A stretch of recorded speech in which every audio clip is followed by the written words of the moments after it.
Hello बच्चों, good evening. Hello बच्चों,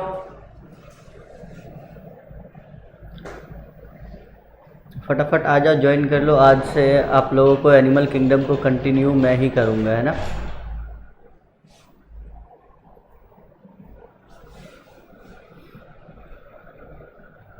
जल्दी से आ जाए सब लोग।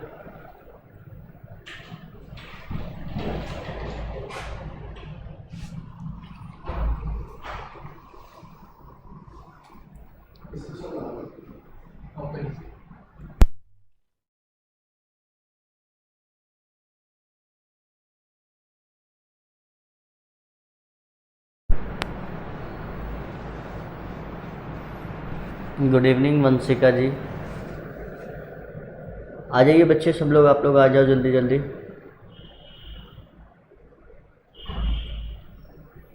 देखो, एनिमल किंगडम सबसे पहले इसकी इम्पोर्टेंस पढ़ते हैं हम लोग कि इसकी इम्पोर्टेंस क्या है। सबसे पहले इस पे बात करते हैं। देखो, चैप्टर वाइज इसकी इम्पोर्टेंस बात करी जाए तो क्वेश्चन पॉइंट ऑफ व्यू से बहुत काफ़ी एक अच्छा वेटेज रखता है पूरा का पूरा जूलॉजी पोर्शन से। अगर जूलॉजी की बात करें तो अच्छा खासा वेटेज रखता है, तकरीबन 4 से 5 क्वेश्चन। कभी कभी तो एक ऐसा टाइम था जब 8-8 क्वेश्चन आते थे। गुड इवनिंग अमित जी, आइए। चलिए देखो, तो ये क्वेश्चन पॉइंट ऑफ व्यू से इम्पॉर्टेंट है। देखो, और मैं इस टॉपिक में देखो इस टाइप से आप लोगों को पढ़ाऊंगा ताकि आपको जो इम्पॉर्टेंट पॉइंट ऑफ व्यू है, जो आपके नॉलेज के पॉइंट ऑफ व्यू से पढ़ाया जाएगा। 2 पॉइंट होगा, एक तो नॉलेज पॉइंट ऑफ व्यू से, दूसरा इंपॉर्टेंट पॉइंट ऑफ व्यू से, जो आप नीट के लिए तैयारी कर रहे हैं तो उसके इंपॉर्टेंट पॉइंट ऑफ व्यू से पढ़ाया जाएगा, है ना। तो देखिए, इसको जहाँ पे भी मेरे पढ़ाने का तरीका मैं आपको पहले बता दूँ कि मैं कैसे पढ़ाता हूँ। मैं सबसे पहले क्या करूँगा, आपको पूरा का पूरा टॉपिक पढ़ाऊँगा। उस टॉपिक में से जो क्वेश्चंस आए हुए हैं मैं उसको बताता हूँ कि ये क्वेश्चंस आए हुए हैं, या जिसके आने की प्रोबेबिलिटी होती है कि हाँ इस क्वेश्चन के आने की प्रोबेबिलिटी है ज़्यादा है, तो मैं उस क्वेश्चंस को ऐसे टच करता हूँ, उसको बताते हुए साथ में चलता हूँ। और मैं लगभग कोशिश करूँगा कि आपको आसान से आसान भाषा में समझाया जा सके। देखिए, अब तक आपने 3 लेक्चर पढ़ी थी एनिमल किंगडम का। उसमें हम लोगों ने सिर्फ पढ़ा था बेसिस ऑफ क्लासिफिकेशन, यानी कि एक मान लो कि सपोज़ हमको इसके सबसे पहला सवाल मन में आता है कि सर हमें आखिर इसको पढ़ने की ज़रूरत ही क्यों पड़ी, आखिर हम क्यों ऐसा पढ़ते हैं, इस चैप्टर को पढ़ते ही क्यों है ना, ये मन में आता होगा। देखो, तो इसका ही जवाब, इसी का जवाब मिल जाए इसीलिए हम इस चैप्टर को पढ़ते हैं। यानी कि सपोज़ करो कि एक प्लांट भी है, एक एनिमल भी है, एक आप भी खड़े हो, ठीक है, ट्रीज़ भी है, तो आप कैसे डिसाइड करोगे कि इसमें कौन एनिमल है, कौन प्लांट है, कौन क्या है, कौन क्या है। तो उसी चीज़ को आप डिसाइड कर पाओ कि ये एनिमल है, इसमें ऐसा ऐसा गुण है तो ये एनिमल है, इसमें ऐसा ऐसा कैरेक्टर है तो ये प्लांट है। अगर प्लांट से कैरेक्टर मिलता जुलता है तो इसको हम लोग प्लांट में कैटेगराइज करते हैं, और एनिमल से मिलता जुलता होता है तो गुड इवनिंग बच्चे, तो उसको हम लोग एनिमल में क्लासिफाई करते हैं। तो समझ में कि इस चैप्टर की इम्पोर्टेंस क्या है। देखो, सबसे पहले तो ये जान लो कि हम लोग इसी से धीरे धीरे आगे की तरफ बढ़ते हैं। एनिमल किंगडम में शुरुआत करते हैं पोरीफेरन से और ख़त्म करते हैं कॉर्डेट्स में, मैमल्स तक जा करके। तो और जब आप एमबीबीएस में जाओगे तो क्या पढ़ोगे वहाँ पे जा करके, आगे में आप क्या पढ़ोगे एमबीबीएस में जाने के बाद, सिर्फ मैमल्स के बारे में पढ़ोगे, मैमल्स में भी ह्यूमन्स के बारे में पढ़ोगे। गुड इवनिंग, है ना। तो क्या पढ़ोगे ह्यूमंस के बारे में। तो यानी कि जो डिटेल हम पढ़ेंगे, जैसे एडवांसमेंट ऑफ एनिमल्स होते जाएंगे, वो हम लोग नेक्स्ट टू नेक्स्ट आगे की तरफ पढ़ते जाएंगे। तो इससे एक कंटिन्यूटी बन पाए, इसको हम लोग स्टार्ट करते हैं एनिमल किंगडम से। देखो, नीट पॉइंट ऑफ व्यू से काफ़ी इंपॉर्टेंट है चैप्टर। मैं सबसे पहले बता दूं, ह्यूमन फिजियोलॉजी का कोई भी चैप्टर जैसे डाइजेशन वगैरह चैप्टर को एलिमिनेट ही कर दिया गया एनसीईआरटी से, तो उसके आने की चांसेस कम है। हाँ, ये कह नहीं सकते कि आएंगे या नहीं आएंगे। हाँ, जब तक कि ये नहीं डिसाइड हो जाता है कि वहाँ पे क्या होने वाला है। जब नीट अपना फॉर्म निकालेगी, सिलेबस रिलीज़ करेगी, फिर हम लोग कंफर्म बता पाएंगे कि उन चैप्टर से क्वेश्चंस आएंगे या नहीं आएंगे। फिलहाल के लिए तो ये मान के चलते हैं कि आएंगे और नहीं भी आ सकते हैं। तो जहाँ तक आप लोग को पता, मनीष सर ने पढ़ा दिया था, आपके पुराने टीचर ने 3 लेक्चर पढ़ाया था एनिमल किंगडम का, ठीक है। उसके आगे का कंटिन्यू मैं कर रहा हूँ। देखो, मेरा पढ़ाने का वही तरीका होगा। सबसे पहले कोई एक फाइलम को उठाएंगे, सपोज फाइलम उठा लिया पोरीफेरा, उसका हैबिटेट सबसे पहला क्या पढ़ेंगे, उसका हैबिटेट, उसके जनरल कैरेक्टर्स के बारे में, उसके में सेगमेंटेशन है नहीं है, नोटोकोड है नहीं है। तो इस तरह से हम लोग कैरेक्टर वाइज करते हुए पढ़ेंगे और उसको जब एक फाइलम कंप्लीट हो जाएगा फिर उसका एक समरी आपको फाइनल समरी दे देंगे। और जो क्वेश्चन पूछने के सवाल संभावना है जो पूछा गया है मैं उसको क्वेश्चंस को साथ साथ ही कराते हुए चलूँगा। तो आप लोग क्वेश्चंस करते हुए चलिएगा, किसी भी टाइप का कोई डाउट आए तो मेरे से पूछ लीजिएगा। तो ये बताइए आप लोग पूरा इससे पहले पढ़ चुके हैं? इससे पहले का यानी कि हम पॉरीफेरा से डायरेक्ट स्टार्ट कर सकते हैं, कोई इशू आप लोगों को?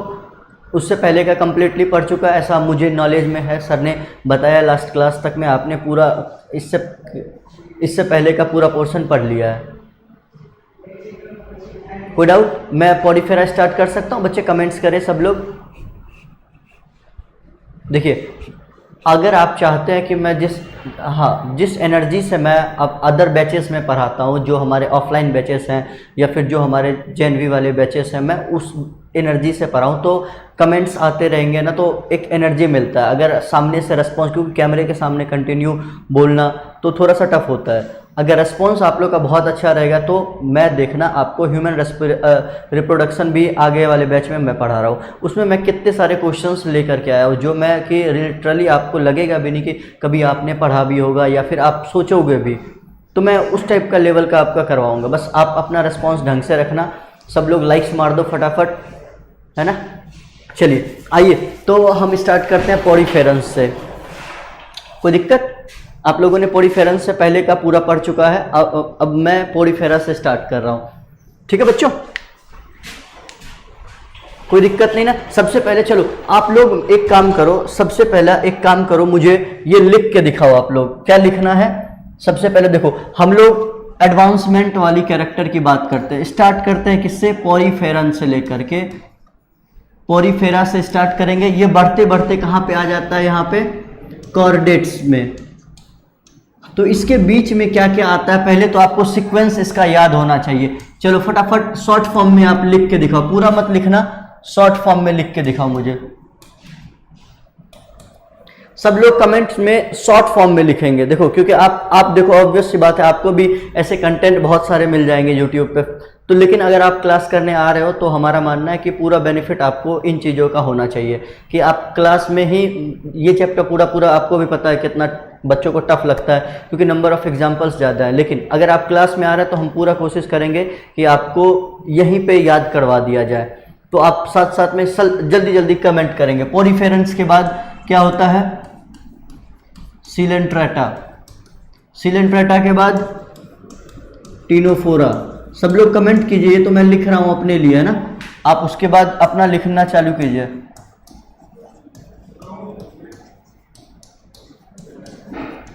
आप लोग कमेंट्स में जवाब देंगे सिलेंट्रेटा का दूसरा नाम क्या होता है? सिलेंट्रेटा का दूसरा नाम क्या होता है? कमेंट्स में जवाब दीजिए। चलिए जब पूछा गया है अब इसका जवाब दीजिए, सिलेंट्रेट्स का दूसरा नाम क्या होता है?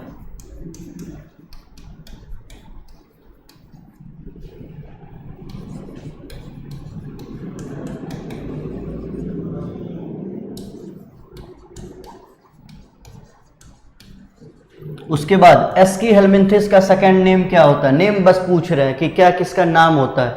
निडेरिया। Good, very good. इसका क्या दूसरा नाम होता है? निडेरिया, या इसी को क्या बोलते हैं? निडेरियंस।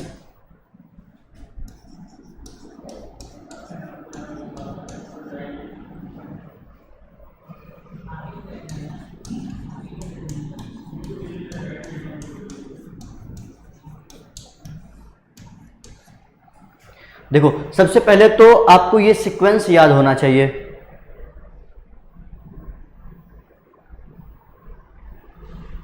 चलिए JNV Bathinda, welcomes you all. आपके नए टीचर आए हुए हैं आपको एनिमल किंगडम को कंटिन्यू करने के लिए। उम्मीद करते हैं कि आपको पसंद आएगा और कोशिश ये भी रहेगी कि आपको सबका सब याद करवा दिया जाए साथ के साथ ही, जितना सिंपल से सिंपल पढ़ाया जा सकता। मैं जेएनवी राजगीर में अभी ऑलरेडी जेएनवी राजगीर में पढ़ा रहा हूँ, ठीक है।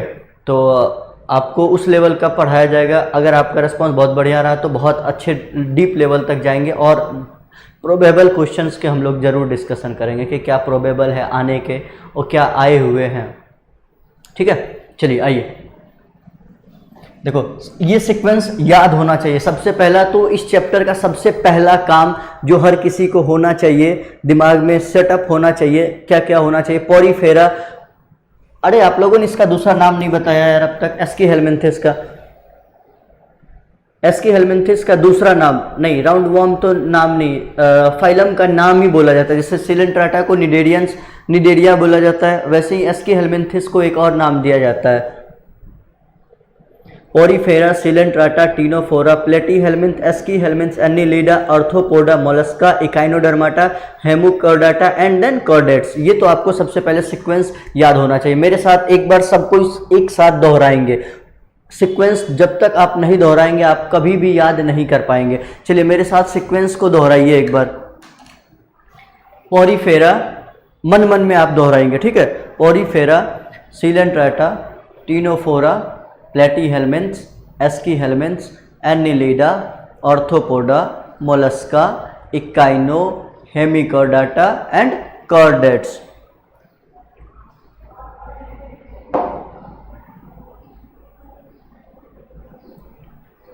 ठीक है बच्चों, सीक्वेंस सबको याद हो गया।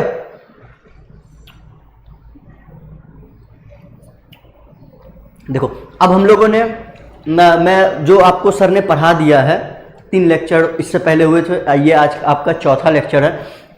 उसको मैं थोड़ा सा 5 मिनट में रिवाइज करवा दे रहा हूँ। 3 लेक्चर को मैं कोशिश कर रहा हूँ कि 5 मिनट में बस रिवाइज करवा दिया जाए आप लोगों को, ताकि मेरे साथ आपकी कंटिन्यूटी बनी रहे। अगर सर कुछ छूटा बढ़ा तो वो मेकअप हो जाए ना। सब लोग तैयार हैं? चलिए मेरे साथ आप लोग दोहराइएगा, जैसा बोलता हूँ वैसा करते जाइए। मैं सही बता रहा हूँ कि आपको जो एटलीस्ट मैं चैप्टर पढ़ा दूंगा उसमें तो दोबारा आपको पढ़ना नहीं पड़ेगा, है ना। चलिए मैं 5 मिनट के अंदर बस इस चैप्टर को रिवीजन करवा रहा हूँ। देखो आइए देखिए, वही सीक्वेंस पोरीफेरा, निडेरिया या Coelenterata, Ctenophora, Platyhelminth, Aschelminth, Annelida, Arthropoda, Mollusca, Echinodermata, Hemichordata and Chordata. कोई डाउट? फिर से नेक्स्ट देखो, अब इस चीज में हम लोग जो पढ़ेंगे बेसिस ऑफ क्लासिफिकेशन, यानी कि प्लांट को प्लांट बोला, एनिमल को एनिमल बोला, किस बेसिस पे हमने बोला था। किसी को आप मान लो कि बोल रहे हो कि यह मेल है या ये एक फीमेल है, किस बेसिस पे बोल रहे हो, उनके डेवलपमेंट वाले कैरेक्टर को देख रहे हो सकता है तो आप डिसाइड कर पा रहे हो। तो वैसे ही एनिमल को एनिमल बोलने के लिए और प्लांट को प्लांट बोलने के लिए कुछ कैरेक्टर डिसाइड किए गए थे। उन कैरेक्टर्स को हम लोगों ने नंबर 1 नाम दिया था लेवल ऑफ ऑर्गेनाइजेशन। जैसे कि किसी में क्या कौन सा लेवल है, किसी में सेलुलर लेवल है, किसी में टिश्यू लेवल है, किसी में ऑर्गन लेवल है और किसी में organ system level of organization है। चलो बॉडी सिमेट्री बताओ, कितने टाइप की बॉडी सिमेट्री आपने पढ़ी है। बॉडी सिमेट्री की बात करी जाए तो कितने टाइप की बॉडी सिमेट्री आपने पढ़ी है। रेडियल, बाइरेडियल, सॉरी बाइलेटरल,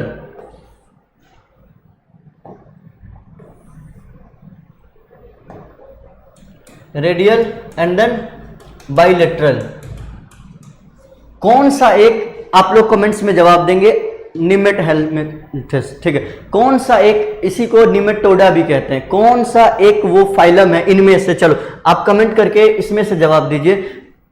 चलिए इसी लेवल ऑफ ऑर्गेनाइजेशन की बात करेंगे तो हम लोग रिवीजन फिर से इसी तौर पे करते हैं। इसमें बताओ कौन सा लेवल ऑफ ऑर्गेनाइजेशन है। देखो आपको अगर सेलुलर बोलना है तो सी लिखेंगे, टिश्यू बोलना है तो टी लिखेंगे, ऑर्गन बोलना है तो ओ लिखेंगे, ऑर्गन सिस्टम बोलना है तो ओएस लिखेंगे। मेरे साथ साथ आप इन्वॉल्व होते चलिए, वरना ये चैप्टर बहुत मुश्किल हो जाता है बाद में, सच बता रहा हूं, है ना। चलिए पोरीफेरा का level of organization C. Cnidaria का बताइए, जल्दी जल्दी सब लोग कमेंट कीजिए। पोरीफेरा का लेवल ऑफ ऑर्गेनाइजेशन कमेंट्स कीजिए बच्चों।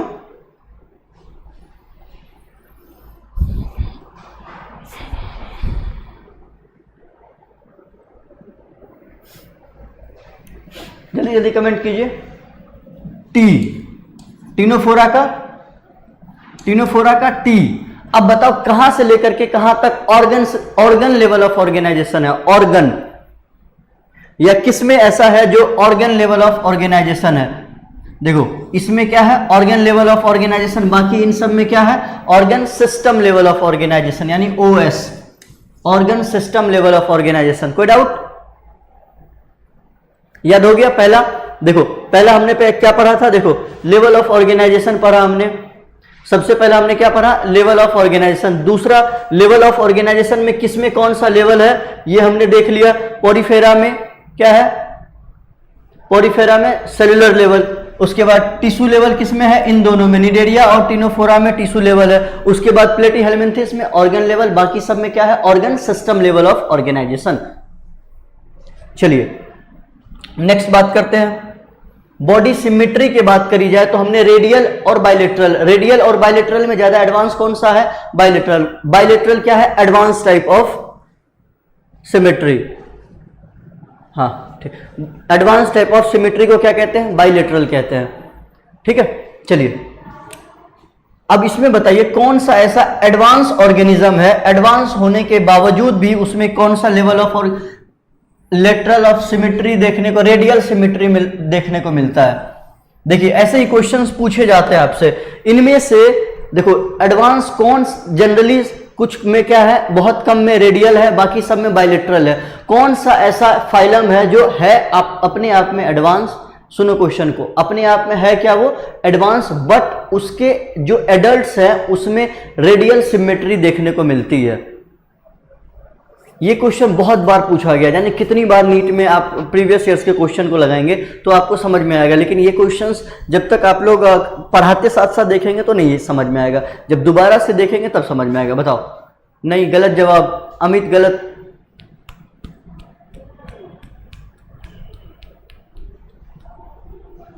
और कमेंट्स करें, सब लोग इन्वॉल्व करें, बच्चे अपने आप को इन्वॉल्व करें अगर आपको याद करना है तो।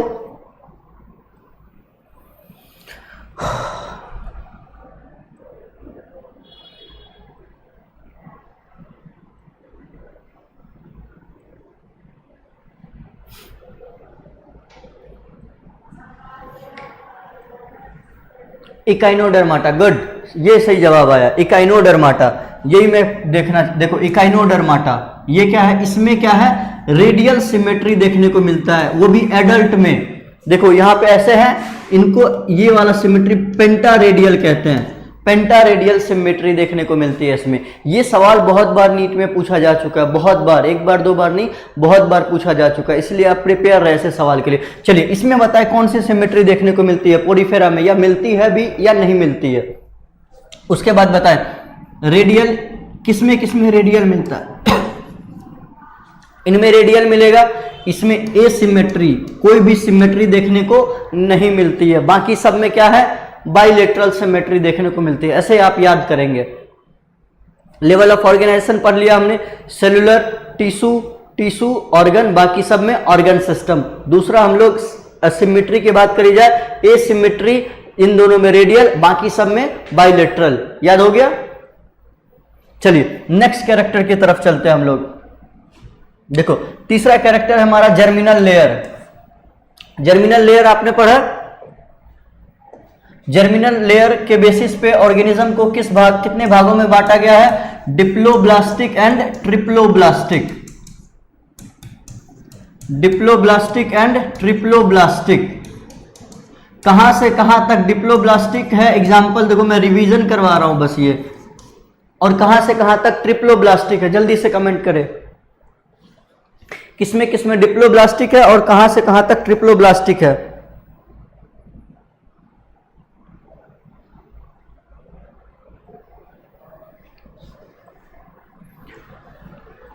कमेंट करो बच्चों, याद नहीं किए हो आप लोग, याद नहीं करके आए हो, याद करके आना यार। देखो नेक्स्ट क्लास से पढ़ते हुए आना, अच्छे से याद करते हुए आना। आप लोग इन्वॉल्व करोगे तो ठीक है, अदरवाइज फिर मैं भी वैसे ही पीपीटी बनाऊं और आराम से, मुझे कोई मतलब नहीं होगा फिर आपको याद कराने का। ठीक है, डिप्लोब्लास्टिक आपने पढ़ तो रखा होगा अपने स्कूल में, या फिर जाके पढ़ेंगे तो आप कंपेयर कर पाएंगे कि कैसे कौन मतलब आसान था पढ़ना, याद करना किसको आसान था। देखो पोरिफेरा में कोई भी ब्लास्टिक की बात हम लोग नहीं करते हैं, यानी उसके बाद निडेरिया और सीलेंट्राटा। बच्चे जवाब नहीं दे रहे हो यार, आप लोग कमेंट्स नहीं कर रहे हो, मजा नहीं आ रहा। उसके बाद इसमें क्या है, प्लेटीहेल्मिन्थिस से लेकर के पूरा का पूरा कॉर्डेट्स तक में क्या होता है, ट्रिप्लोब्लास्टिक। क्लियर, भूल गए ना तुम लोग, ज्यादा दिन हो गया क्लास को गैप लगे हुए क्या एनिमल किंगडम का। आप शॉर्ट फॉर्म भी लिख दिया करो, है ना, जैसे आप जवाब दो ना तो ज़्यादा जल्दी जवाब देने का आप शॉर्ट फॉर्म में लिख दिया करो। कितना दिन पहले क्लास हुआ था? अच्छा मुझे बताओ, ये जो तीसरा लेक्चर था एनिमल किंगडम का, कब लगा था लास्ट क्लास आपका? लास्ट क्लास मुझे देख के बताओ कब लगा था?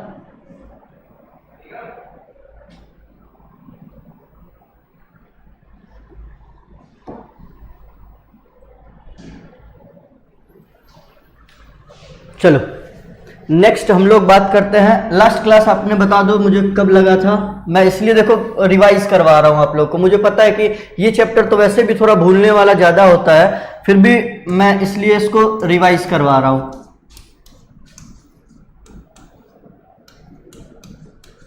एसिलोमेट लास्ट क्लास बताओ कब लगा था? अच्छा अगले दिन से देखो, मैं तो कोशिश कर रहा हूं कि आप याद कर लो, यहीं पे मैं पूरा कोशिश कर रहा हूं, आप मुझे फॉलो करो। आप दुनिया में कोई भी कहीं से भी पढ़ने की दोबारा जरूरत नहीं पड़ेगी आपको नीट में।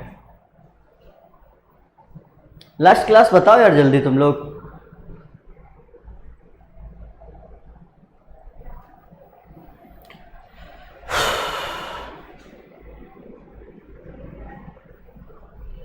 देखो एसिलोमेट की बात करें तो पोरीफेरस से लेकर के प्लेटीहेल्मिन्थिस तक कैसी थी? एसिलोमेट थी। और सूडोसिलोमेट का इकलौता एग्जाम्पल कौन है? एस्कीहेल्मिन्थिस। नेक्स्ट एनिलिडा से लेकर के पूरा कॉर्डेटा तक क्या है? यूसिलोमेट है। अब यूसिलोमेट को भी दो भाग में बांटा था हमने, साइजोसिलोमेट और इंटेरोसिलोमेट। साइजोसिलोमेट और इंटेरोसिलोमेट याद है? एनिलिड, आर्थ्रोपोड और मोलस्का। एनिलिड, आर्थ्रोपोड और मोलस्का किस में आता है? साइजोसिलोमेट में। इसके बाद बाकी के इकाइनो, हेमिकॉर्डेट और कॉर्डेट किस में आ जाते हैं? लास्ट क्लास हाँ 23 मई को। आज कितना तारीख है? ओरे बाप रे, काफी दिन हो गया यार। चलो कोई बात नहीं बच्चों, मैं समझ सकता हूं कि आप, चलो कोई बात नहीं, ठीक है। मैं पूरा कोशिश कर रहा हूं कि दोबारा से आपको, एक तरह से मैं दोबारा से ही पढ़ा रहा हूं, है ना, जो कि आपको क्वेश्चन पॉइंट ऑफ व्यू से इंपॉर्टेंट है। देखो ये तो इंपॉर्टेंट है, सबसे ज्यादा क्वेश्चन जानते हो किस पे पूछा गया? इनमें से कौन सा ऐसा है जो सूडोसिलोमेट है? इसका आंसर क्या है? एस्कीहेल्मिन्थिस। यूसिलोमेट को भी फर्द आप लोग पिछले क्लास का एक बार रिवाइज कर लेना, है ना, नेक्स्ट क्लास में आने से पहले। बाकी मैं रिवाइज तो अभी करवा ही रहा हूं। इसको भी हमने फर्दर दो भाग में बांटा था, साइजोसिलोमेट एंड कौन सा? इंटेरोसिलोमेट। साइजोसिलोमेट का एग्जांपल था AAM, आम आदमी, AAM, यानी कि एनिलिडा से लेकर के मोलस्का तक, ठीक है। और इंटेरोसिलोमेट में इकाइनो से लेकर के पूरा का पूरा कॉर्डेटा तक। कोई दिक्कत? कोई दिक्कत? चलिए आगे बढ़ते हैं।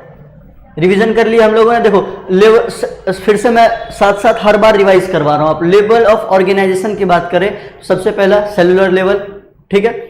उसके बाद cellular level, tissue level, organ level, organ system level. Cellular level poriferan, tissue level उससे निडेरिया और टिनोफोरा, ऑर्गन लेवल प्लेटीहेल्मिन्थ्स, बाकी सब ऑर्गन सिस्टम लेवल, याद रहेगा। Next body symmetry, radial, Porifera में कोई सिमेट्री देखने को, अच्छा ग्रीन कलर नहीं दिख रहा, ये तो आपको खैर पुराना पढ़ाया गया है, पुराना पढ़ाया जा चुका है, मैं बस रिवाइज करवा। और ग्रीन कलर में लिखा है यूसिलोमेट को हमने दो भाग में बांटा है, साइजोसिलोमेट और इंटेरोसिलोमेट। साइजोसिलोमेट में है AAM, एनिलिडा से लेकर के मोलस्का तक। इंटेरोसिलोमेट में इकाइनोडर्माटा से लेकर कॉर्डेटा तक। आप पिछले बार अपनी कॉपी को रिवाइज कर लेंगे, इसमें आपको देखने को मिल जाएगा।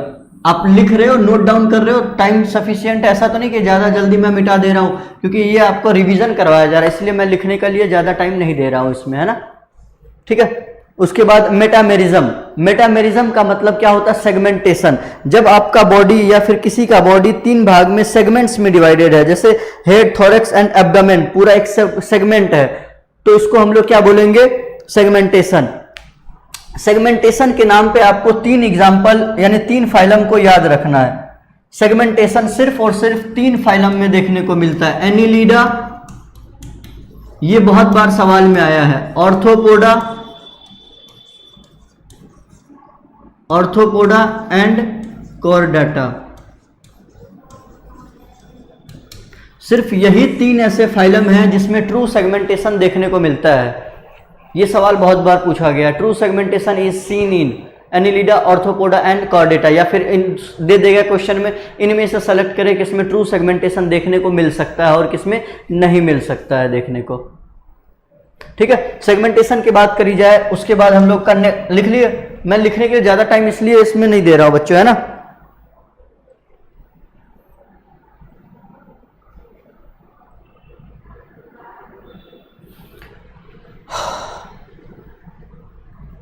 चलिए, और नोटोकोड के बारे में तो पता ही है। नोटोकोड किसका कैरेक्टर है? कैरेक्टर ऑफ कोऑर्डिनेट्स का कैरेक्टर है, कैरेक्टर ऑफ कोऑर्डिनेट्स।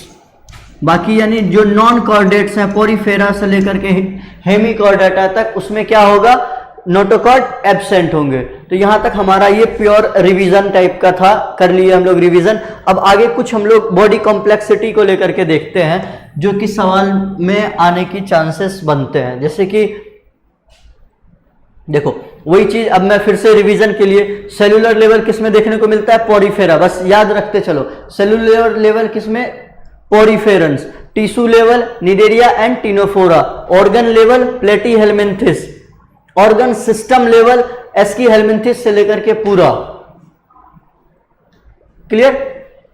वही चीज जो मैं लिखाया हूं, अब इसी को मैं पीपीटी के फॉर्म में आपको दिखवा रहा हूं। नेक्स्ट, डाइजेस्टिव सिस्टम की बात करी जाए तो देखो, डाइजेस्टिव सिस्टम सबसे पहले ये भी आपने पढ़ा होगा कि डाइजेस्टिव कौन, आप एग्जांपल में मुझे चलिए एग्जांपल बताएं कौन सा ऐसा फाइलम है जिसमें डाइजेस्टिव सिस्टम कंप्लीटली एब्सेंट है। क्वेश्चन है मेरा, डाइजेस्टिव सिस्टम किसमें एब्सेंट है? आंसर लिखिए आप लोग, कौन सा ऐसा फाइलम है जिसमें डाइजेस्टिव सिस्टम ही एब्सेंट है। सवाल में ऐसे पूछेगा कि वो कौन सा फाइलम है जिसमें डाइजेस्टिव सिस्टम तो एब्सेंट है, उसके बदले में ये प्रेजेंट है, उसके बदले में वो प्रेजेंट, ऐसे करके कुछ भी दे देगा।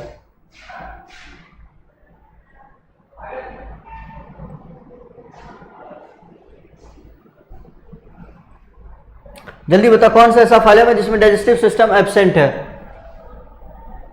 देखो, एक हो गया, यहां पे 2 सिस्टम लिखा हो, इनकम्प्लीट एंड देन कंप्लीट, और हम लिखेंगे एक जिसमें कि डाइजेस्टिव सिस्टम क्या है? एब्सेंट ही है।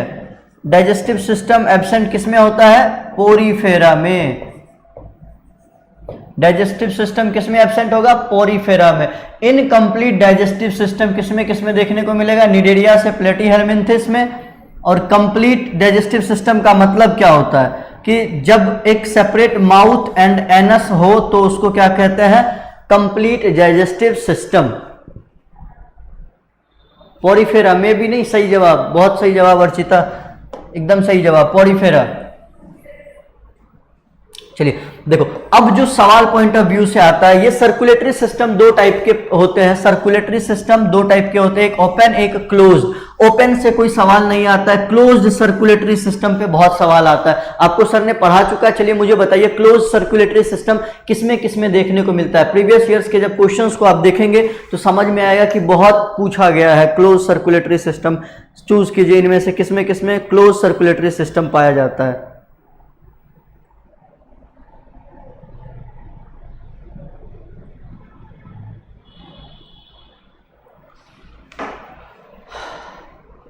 बताइए, क्लोज सर्कुलेटरी सिस्टम किसमें किसमें देखने को मिलता है? जल्दी बताओ, मैं लिख रहा हूं यहां पे, आप लोग कमेंट कीजिए। एनिलीड्स,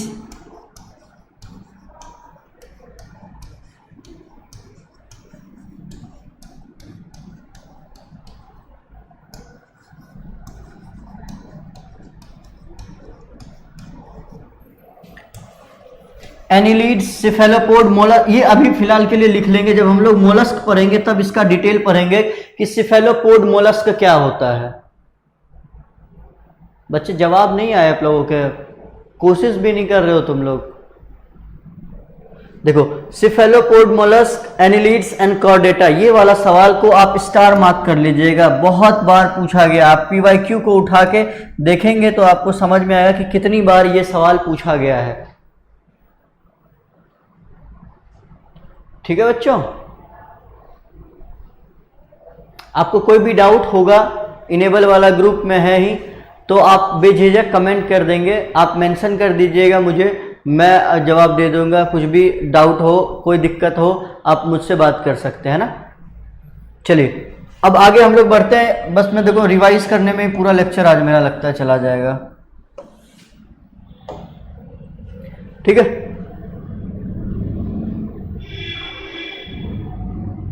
नेक्स्ट देखो सिमेट्री की बात करे थे हम लोग। Asymmetry most of the Poriferans, snails में सिमेट्री को दो भाग में बांटा गया था। कौन कौन सा? Radial symmetry and bilateral symmetry. Radial symmetry किसमें किसमें देखने को मिलता है? पोरिफेरंस। देखो पोरिफेरंस में जनरली नहीं भी मिलता है देखने को, तो एसिमेट्री में भी कह सकते हैं। कुछ पोरिफेरंस ऐसे हैं जिनमें कि देखने को मिलता है, इसीलिए सम पोरिफेरंस लिखा गया है वहां पे, है ना। सम पोरिफेरंस, निडेरियंस, उसके बाद टीनोफोरा एंड एक एडल्ट इकाइनोडर्माटा, इसको स्टार मार्क रखिएगा, एडल्ट इकाइनोडर्माटा। उसके बाद बायलेटरल सिमेट्री में देखो बॉडी जब राइट एंड लेफ्ट में डिवाइड हो जाती है, कहां से लेकर के कहां तक?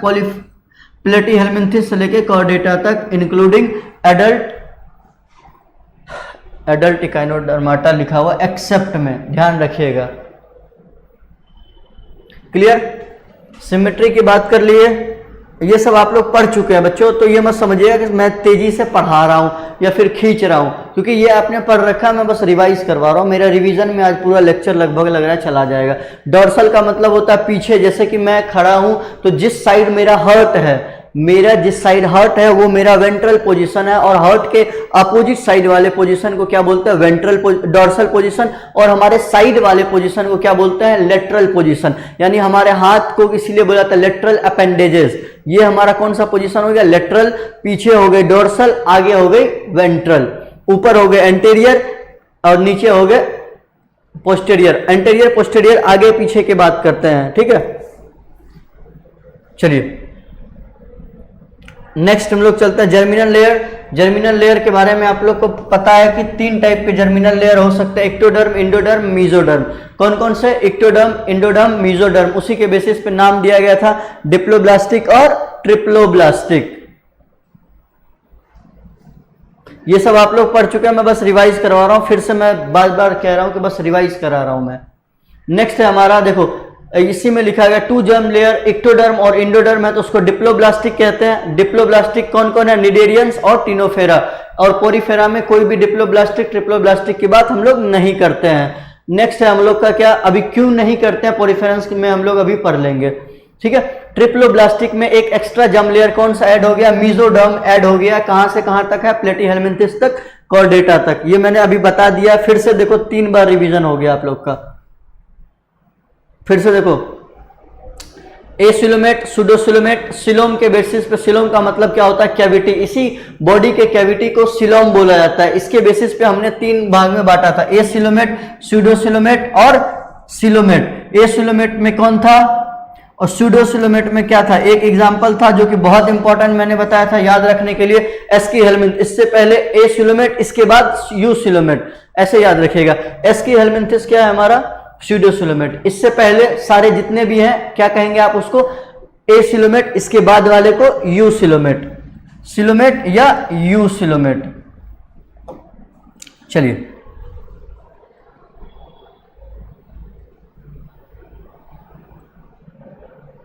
नेक्स्ट, एसिलोमेट का एग्जांपल पोरिफेरा से प्लेटीहेल्मिन्थिस, स्यूडो का एस्कीहेल्मिन्थिस, सिलोमेट का एनिलिडा से कॉर्डेटा तक, ठीक है। ये सब इसी का लिखा गया, आपको पढ़ाया जा चुका है। फंक्शन ऑफ सिलोम की बात करें तो ये विसरल जो ऑर्गन्स होता है, जैसे हमारा हार्ट, लंग्स, लिवर, किडनी, इन सब के एकोमोडेशन में मदद करता है। सिलोमेट फ्लूइड और क्या करता है? Reduces the friction between visceral organ. जैसे कि हार्ट है, ठीक, उसके बाद नीचे उसी के क्या है? किडनी है, लंग्स है, तो उसको ये आपस में फ्रिक्शन को बचाए रखे, इसके लिए कौन मदद करता है? यही इन्हीं में present fluid. It act as shock absorber का भी काम करते हैं। ये सब हम लोग पढ़ चुके हैं, मैं बस रिवाइज करवा रहा हूं आप लोग को। मेटामेरिज्म वाला एग्जांपल मैंने बहुत इंपॉर्टेंट बोला है, इस पॉइंट को ये याद रखिएगा। नॉन कॉर्डेट्स में एनिलिड्स और आर्थ्रोपोड, और कॉर्डेट्स की बात करें तो पूरे कोऑर्डिनेट्स में क्या होता है, ये मेटामेरिज्म देखने को मिलता है। मेटामेरिज्म क्या है, सेगमेंटेशन को ही मेटामेरिज्म बोलते हैं, और एक सेगमेंट को क्या बोलते हैं, मेटामियर्स बोलते हैं। सिंगल सेगमेंट को क्या बोलते हैं, मेटामियर्स।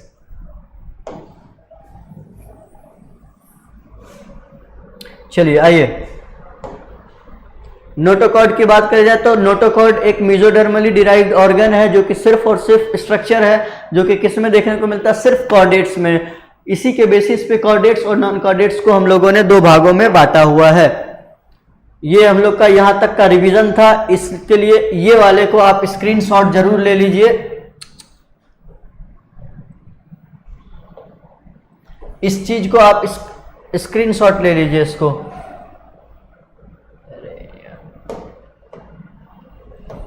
इसको आप स्क्रीनशॉट ले लीजिए, स्क्रीनशॉट ले लो इसको, सब लोग स्क्रीनशॉट ले लीजिए इसका। अब हम लोग का अपना टॉपिक स्टार्ट करेंगे। आज का टॉपिक जो है पोरीफेरेंस, ठीक है। पिछले 3 क्लास को रिवीजन करने में तकरीबन हमारा 36 मिनट चला गया। अब हम लोग अपना टॉपिक स्टार्ट करते हैं। स्क्रीनशॉट ले लियो, सब लोग थम्स अप करें, लाइक्स करें, मैं आगे बढ़ूं। बच्चे लाइक्स नहीं कर रहे यार, देखो मैंने 36 मिनट तकरीबन सिर्फ रिवीजन पे बिता दिए। लाइक्स करो यार, अच्छा लगता है अपने को, और कुछ मिलना तो है नहीं ऐसा कुछ कि आपके लाइक से मुझे पैसा मिलने वाला है, बस अच्छा फील होता है।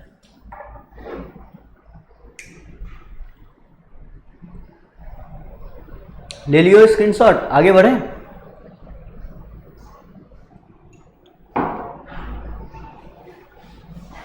बताओ बच्चे, आगे बढ़े, थम्स अप करें सब लोग, आगे बढ़े।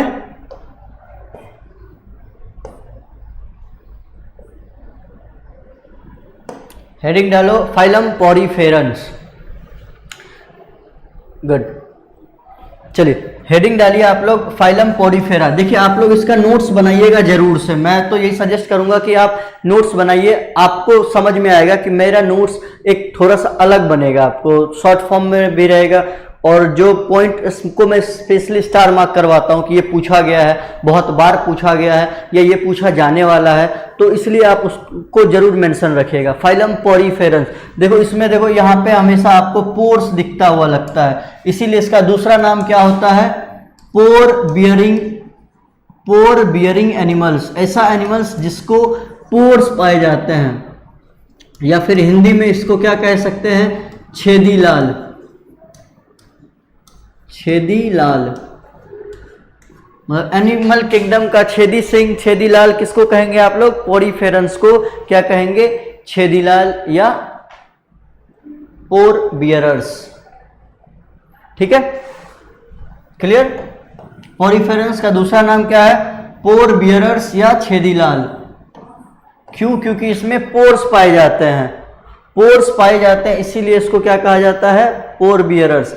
देखो सबसे पहले देखो हमको कुछ भी नहीं करना है, आप लोग को मैं यहाँ पे इसको मिटा दे रहा हूँ। देखो जो अब तक हमने रिवाइज किया है, जिसको हमने रिवाइज किया है उसी को, ग्रेड ऑफ ऑर्गेनाइजेशन की बात करें तो क्या होगा यहाँ पे, सेलुलर लेवल। अभी जस्ट हम लोग पढ़े हैं। सिमेट्री की बात करें जाए तो यहाँ पे क्या लिखा हुआ, देखो mostly asymmetry but some are radial symmetry, कुछ में देखने को मिलता है। जस्ट रिवीजन भी कर क्या है कि कौन सा इसमें level of organization, cellular. Germ layer की बात करी जाए तो इसमें क्या होता है, एब्सेंट, इसीलिए इसको डिप्लोब्लास्टिक या ट्रिप्लोब्लास्टिक में नहीं रखते हैं। और ये सिलोम्स की बात करी जाए तो एसिलोमेट होते हैं, इसमें कोई भी सिलोम या बॉडी कैविटी नहीं पाई जाती है। क्यों नहीं पाई जाती है आप बताओ, कौन बताएगा बॉडी कैविटी क्यों नहीं पाई जाती है, क्योंकि अभी मैंने बताया कि कैविटी का काम क्या था। कौन बताएंगे, चलिए बताइए, कमेंट्स कीजिए बच्चों कि क्यों नहीं पाई जाती है इसमें बॉडी कैविटी। क्योंकि आप देखो ऐसे रटोगे तो फिर रटना ही पड़ जाएगा सब। बताओ क्यों नहीं पाई जाती है बॉडी कैविटी। कल अपनी मॉर्निंग में क्लास होगी, अपनी क्लास तकरीबन 11 बजे, हाँ 11 बजे अपनी क्लास है कल सुबह में, तो आप लोग आ जाइएगा ध्यान से। इसी को हम लोग आगे कंटिन्यू करेंगे, 11 बजे है तो तैयार रहिएगा सुबह में। कमेंट्स करें बच्चों।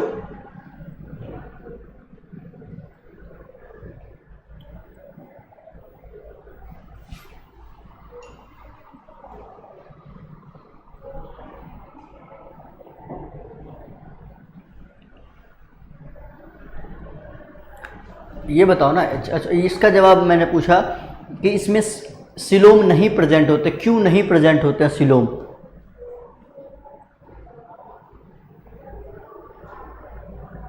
देखो मैंने अभी बताया सिलोम का मतलब क्या होता है, बॉडी कैविटी। बॉडी कैविटी का काम क्या था, विसरल ऑर्गन्स को क्या करता था, वो एक दूसरे के साथ फ्रिक्शन से बचाता था, एडजस्ट करने में ऑर्गन्स को मदद करता था, क्योंकि इसमें लेवल ऑफ ऑर्गेनाइजेशन ही क्या है, सेलुलर। इसमें ऑर्गन तो है ही नहीं, जब ऑर्गन ही नहीं है तो सिलोम क्या करेगा, है ना?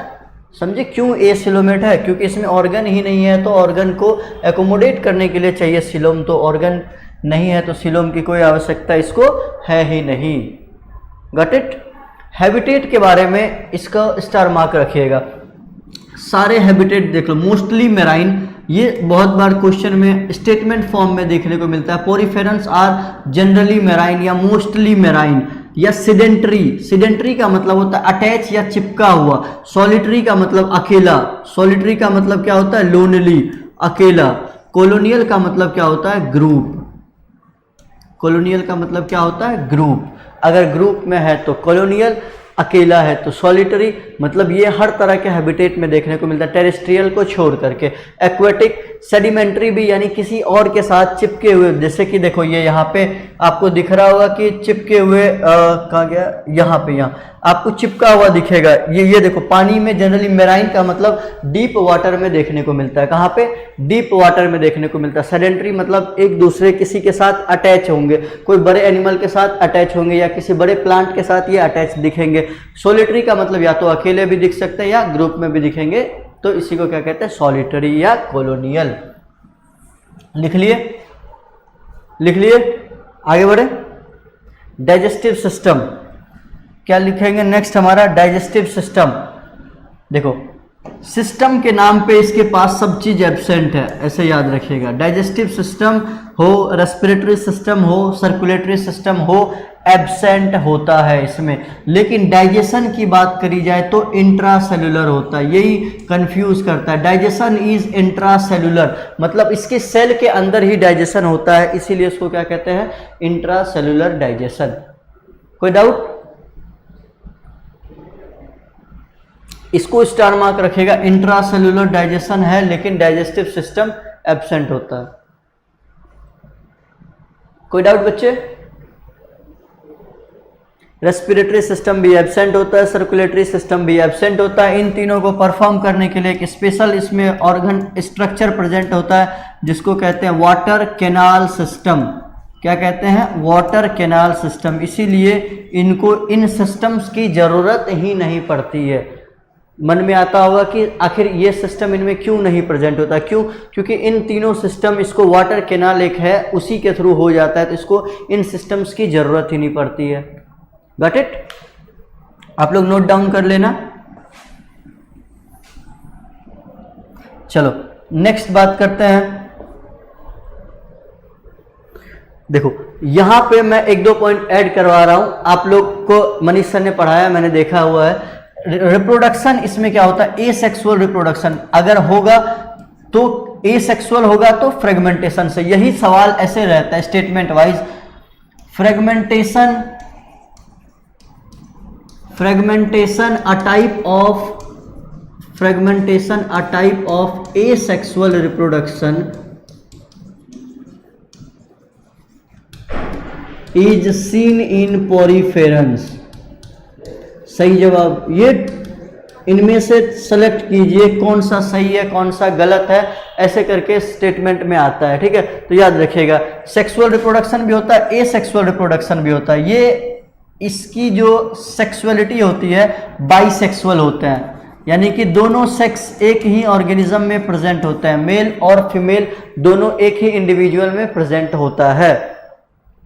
जो याद रखना, ये याद रखिएगा, मैं बता रहा हूं, रिप्रोडक्शन से रिलेटेड जितने भी आएंगे पॉइंट उसको याद रखिएगा। उसके बाद इसमें सबसे इंपॉर्टेंट जो याद रखने वाला है, इसके डेवलपमेंट को क्या बोलते हैं, इनडायरेक्ट डेवलपमेंट। आपको सर ने बताया डायरेक्ट का मतलब क्या होता है, इनडायरेक्ट का मतलब क्या होता है। एक डायरेक्ट डेवलपमेंट का मतलब लार्वल स्टेज नहीं होता है, सीधा यानी कि एग से या एम्ब्रियो से डायरेक्ट बेबी बन जाए तो उसको क्या कहते हैं, डायरेक्ट डेवलपमेंट। लेकिन अगर लार्वल स्टेज इंक्लूड है तो उसको क्या कहते हैं, इनडायरेक्ट डेवलपमेंट। अगर लार्वल स्टेज इंक्लूड है तो उसको क्या कहते हैं हम लोग, इनडायरेक्ट डेवलपमेंट। अब ये सवाल आपको पता नहीं क्यों शायद समझ में आए या ना आए, लेकिन मैं एक सवाल इस पे करवा रहा हूं। इस पे जो कि आपको देखने को मिलता है, अगर इसमें लार्वा इंक्लूड है तो लार्वा का नाम क्या है, लार्वा का नाम है एम्फीब्लास्टुला।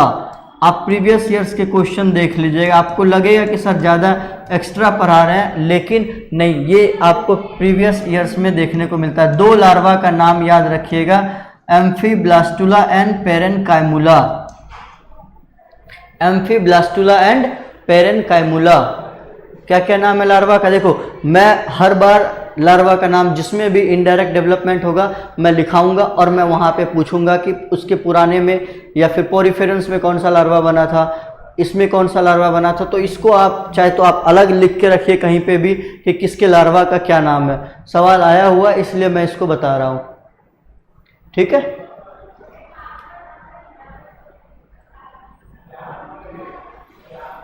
इसमें एक स्टार मार्क करके एक पॉइंट लिखिएगा, स्टार मार्क करके एक पॉइंट लिखिएगा। एसेक्सुअल रिप्रोडक्शन होता है and formation of internal bird, formation of internal bird, जिसका कि नाम क्या होता है, गैम्यूल्स, GEMMULES। इसको जितना बार आप स्टार मार्क करना हो कर लीजिए। इंटरनल बर्ड गैम्यूल्स क्या है, सबसे पहले तो ये बहुत बार सवाल, गैम्यूल्स कहाँ देखने को मिलता है, पोरिफेरेंस में देखने को मिलता है। क्या है गैम्यूल्स, इंटरनल बर्ड है, समझ गए। इसको आप स्टार मार्क कर लीजिए अच्छे से। कोई डाउट, आगे बढ़े।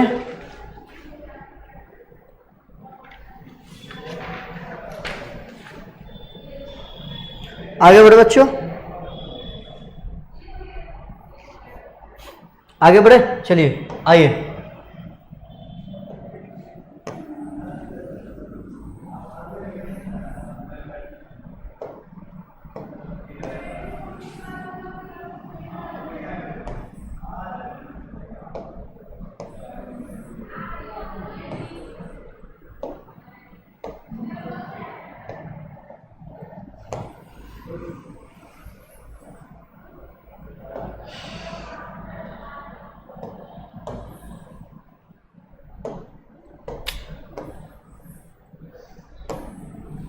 चलो बच्चों आइए, एक मिनट यहाँ पे देखिए। अब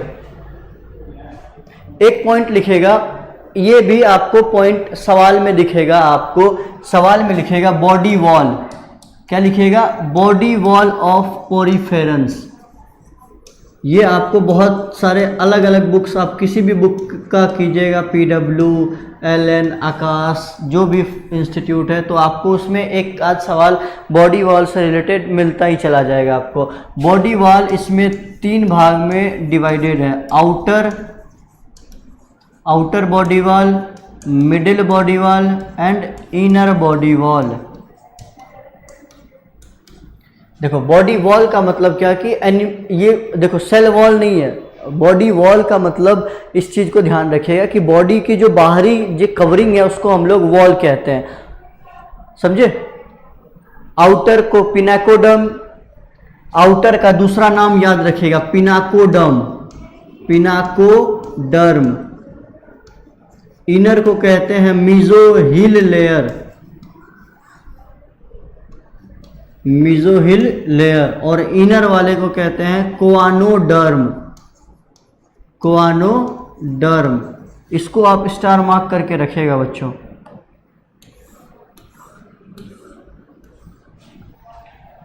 बॉडी वॉल इनकी 3 भाग में डिवाइडेड है, आउटर, मिडिल, इनर। आउटर वाले को देख, आउटर पिनाकोडर्म, मिडिल मीजोहिल लेयर, और इनर वाले को क्या कहते हैं, कोआनोडर्म।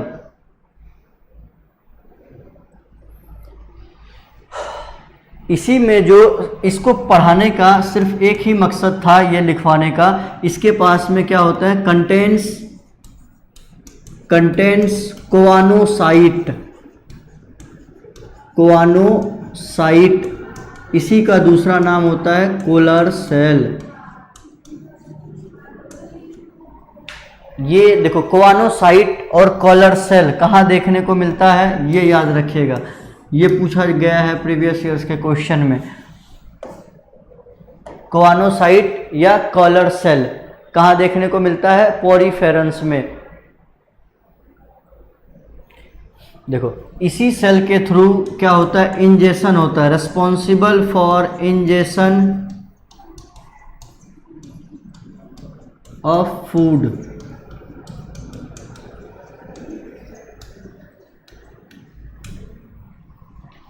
देखो इसमें भी कुछ कुछ होते हैं, जैसे इसमें भी प्रेजेंट होता है, आर्कियोसाइट सेल होते हैं, अमीबोसाइट जो कि आगे फर्दर जा करके कन्वर्ट हो जाता है, तो ये सब हम लोग को नहीं जानना। पिनाकोसाइट, पैकोसाइट, ये सब हम लोग को जानना नहीं है ना, तो अपने काम का वो है नहीं, जितना काम का है बस उतना ही हम लोग पढ़ेंगे। और बॉडी कैविटी, देखो इन जैसे कि देखो ये हम एक डायग्राम बना रहे हैं, देखो देखो क्योंकि इसमें ट्रू सीलोम तो प्रेजेंट नहीं है, ये आउटर वॉल हो गई, इसको आउटर वॉल यानी कि ये हो गई आउटर वॉल, यहाँ बीच में मीजो और ये अंदर वाला इनर वॉल। इसके बीच में जो ये कैविटी होती है, ये फॉल्स कैविटी है, इसका नाम दिया जाता है स्पोंगोसील। इसको स्टार मार्क कर लीजिएगा आप, स्पोंगोसील, स्पोंगोसील, क्योंकि इसमें सिलोम नहीं मिलते हैं, याद रखिएगा सिलोम नहीं मिलते हैं, इसीलिए इसके बॉडी कैविटी को अलग नाम दिया जाता है स्पोंगोसील। स्टार मार्क करके रखिएगा इसको, बॉडी कैविटी ऑफ स्पोंग को क्या कहते हैं, स्पोंगोसील। आगे बढ़े बच्चों, कोई डाउट, मिटा इसको, हो गया आप लोग का, मिटा दे। ये और जैसे ऐसे ऐसे होता है तो ये अभी हम लोग नहीं बताएंगे, मिटा दे बच्चों।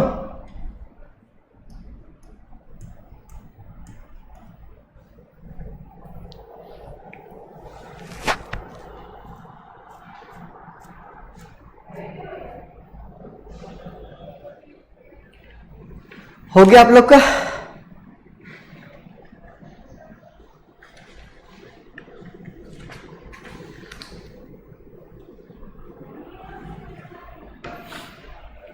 चलिए यस,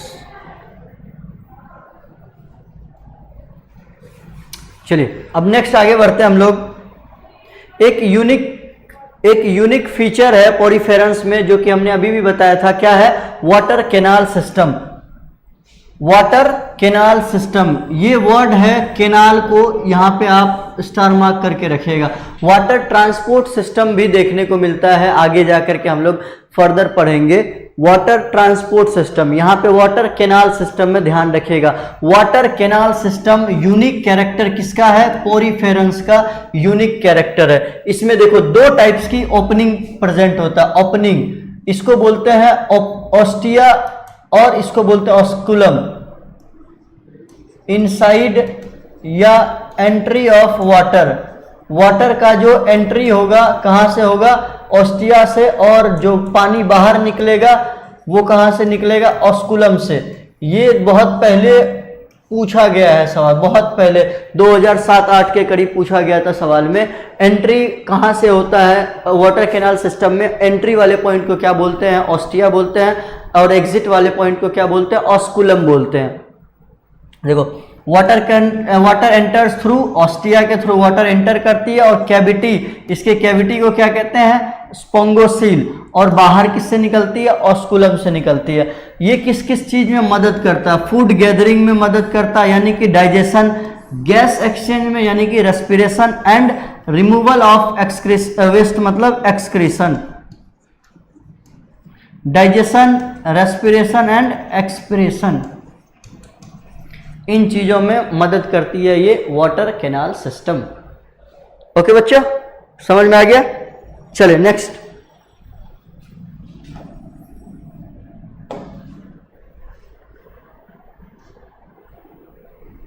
देखो ये एक व्यू है कैसे कैसे वाटर, ये कोलर सेल है, इसको कहते हैं कोलर सेल, जो कि पानी को अंदर खींचते हैं। कोआनोसाइट देखो ये जो है ये पानी को क्या करता है, अंदर की तरफ खींचता है।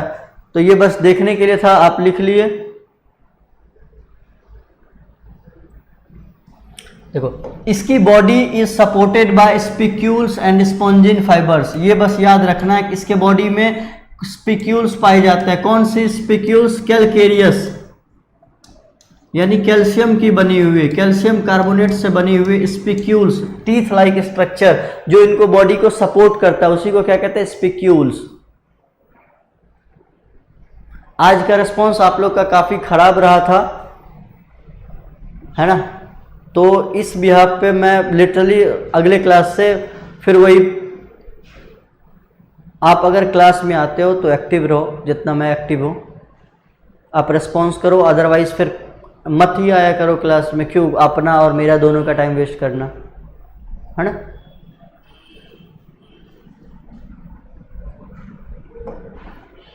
आ रहे हैं, चलो एग्जाम्पल देखते हैं हम लोग। जवाब कोई नहीं दे रहे यार, बताओ। देखो इसका एग्जाम्पल सबसे ज्यादा इंपॉर्टेंट है। एग्जाम्पल सबसे ज्यादा इंपॉर्टेंट इसीलिए आपको मैं एग्जाम्पल याद करवा रहा हूं यहीं के यहीं। अर्न, अर्न का मतलब देखो कि ये जो बेस टाइप का इस शेप का जो कि पॉट रखा हुआ होता है, अर्न का मतलब होता है पॉट।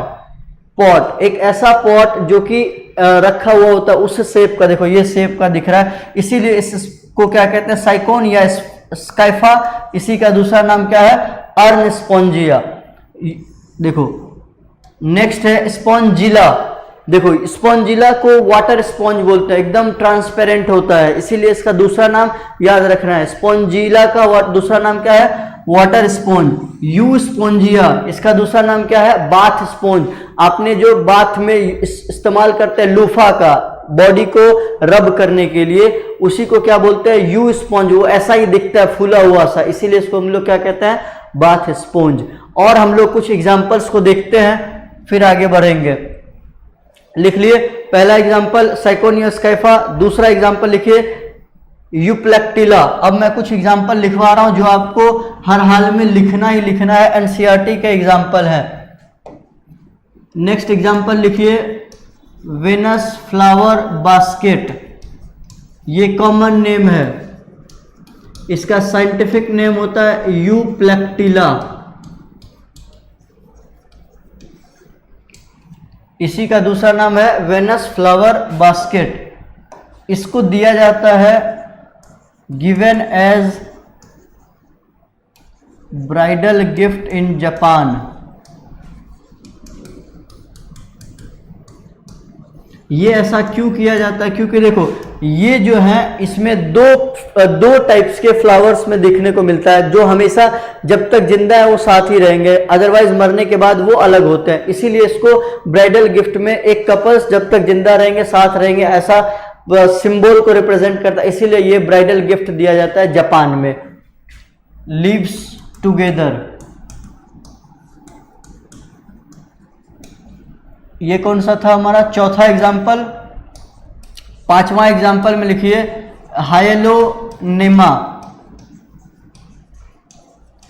कॉमन नेम सबका याद रखिएगा, बहुत पूछा जाता है। Glass rope sponge, common name क्या है इसका? Glass rope sponge. छठा में नेक्स्ट लिखिएगा ल्यूकोसुलेनिया।